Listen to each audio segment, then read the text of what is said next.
Shalom Aleichem, un homme que lui qu'il est pendant les 9 jours et il a pris un morceau de viande pour faire Shakol Nia Bidvaro. Il s'est rappelé juste avant qu'il mange qu'on ne mange pas du shuminag, on ne mange pas de la viande.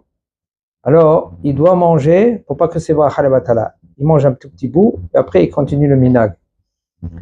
Mouta de donner aux enfants de la viande, peut-être que c'est mieux de donner du poulet. Aval, tant qu'il n'est pas arrivé à l'âge de 12 ans, qu'il est presque gadol, alors on peut lui donner de la viande. Yoledet, une femme que Baruch Hashem elle a eu un enfant, Siman Tov Mazal Tov, pendant les 30 jours, c'est sûr et certain qu'elle peut manger de la viande. Et même un cholé shen bosakana, qui même qu'il est malade, mais il n'y a pas de sakana, il n'y a pas de danger, quand même il peut manger de la viande. Un homme que lui il a guéri, Baruch Hashem, il est encore faible, il peut manger de la viande. Ou une femme qu'elle lui donne à manger à ses enfants, à son bébé, elle peut manger de la viande. Un malade que le docteur, il a dit d'y aller dans une maison de repos, il peut manger de la viande si par exemple le docteur il dit tu dois manger.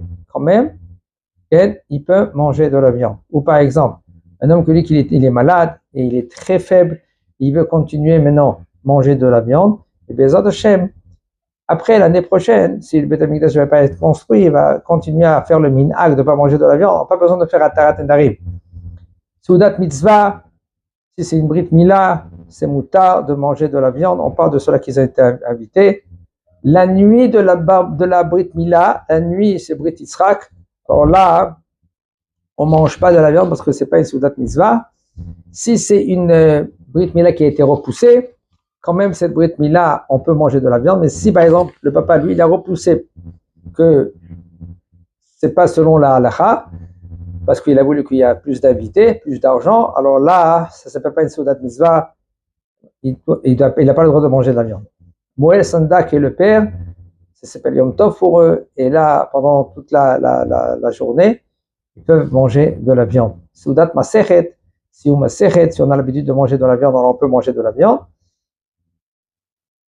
Si on fait Siyum Mishnayot avec Berternora, on parle de le bonhomme lui-même qui fait le Siyum, il peut manger de la viande, mais les autres, ils n'ont pas le manger de la viande. C'est pas comme, on parle de Siyum Aseret Gmara. Un homme que lui, qu'il a une misada, que lui qui donne de la viande, eh ben, il peut vendre de la viande, c'est mieux qu'il donne du poulet.